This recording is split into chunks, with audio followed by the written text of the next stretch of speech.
سلام زخبركم حوات كم يتخونوا أنا منجست أبايا لبال لو ما عند حيزلكم ما تيزلوا حموشة قدام يتأمرنا درساس كم تري وزلهم بلحي نوح مصحفنا له ما قدامه زي ترفوي مس قدامه نتقربه بمزرف كتقرب كله زي أكالي يقول لي جن مليسو نبت نورو بلحي قول نابانا خنمت أنا دك سبات كا ودسب ببزح شجر مكران كحلف خاليو جن كافت شجر مكران مبلحيو لك خم مصرف كتكمل له خلالو بر بو غيرو باب تشجر كدقس يبلو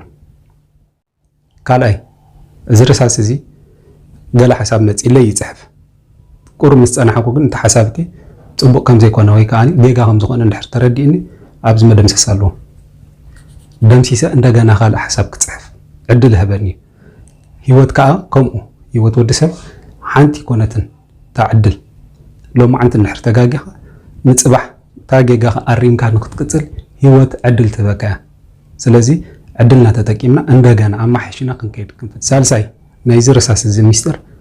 ኣብዚ ደግ ዕንጨይቲ ደይኮነ ኣብ ውሽጢ ዘሎ እዩ ኣብ ውሽጢ ዘሎ ዝጸሊም ነገር እሱት ሚስጥሩ ናባና ናብ ሰባት ክነምጾን ከለና ወድሰብ ኣብ ውሽጡ ብዙሕ መርሚሩ ዘይርእ ነገር ፈቲሹ ሰሪሕ ከምጽእ ዝኽእል ተውህቦ ኣለዎ ግን ተውህቦ ምንዳይ እቲ ተውህቦና ክነናዲ ከለና ግን ሕማቅን ጽቡቅን ኣሎ ኣይናይ ጽቡቅ ፈላሊና ክነናዲ ክንከላለን ራብዓይ ናይ ዝርሳስ ተኣምር ኣብ ዝኾነ ወረቐት ክንጽሕፍ ከለና ኣሰር እንዳገደፈ ምልክት እንዳገደፈ ከይዲ ስለዚ ንሕና ደቂ ሰባት ከኣኒ ኣብ ህይወትና ኣብ ኩሉ ምንቅስቃሳትና ኣብ ንውስኖ ውሳኔ ኣሰርና ምግዳፍና ዘይተርፍ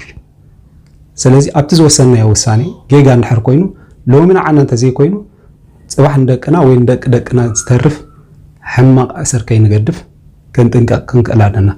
ኣብ ንገብሮ ነገራት ኩሉ ኣብ ንውስኖ ውሳኔ ሓሲብና ክንውስን ኣለና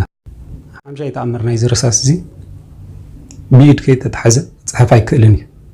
ጠቕላላ ጽሕፍ ኣይክእልን ስለዚ ንሕና ደቂ ሰባት ከኣኒ ኢድ ዝኾነና እግዚአብሔር ተዘይብልና ውሽጥና ባዶ ምንም ኢና ስለዚ ፈጣሪኻ ፍራሕ ፍጥረታቱኻ ኣኽብር ናይ መወዳእታ ዝርሳስ እዚ ካብ ግዜ ናብ ግዜ እንዳጸረብኮ ንእሽተይ ክተርፍ እዩ ስለዚ ክንርብዮ ኢና ንሕና ከኣኒ ፈቲና ጸሊእና ወይ ሓሚምና ድዩ ብሓደጋ መኪና ድዩ ኣሪግና ዕድሜና ወዲእና ብዝተፈላለየ ምክንያት መማትና ዘይተርፍ ግን እንታይ ሓውልቲ ክህልወና ይኽእል ብድሕሪና እዚ ክንሓስብ ክንክእል ኣለና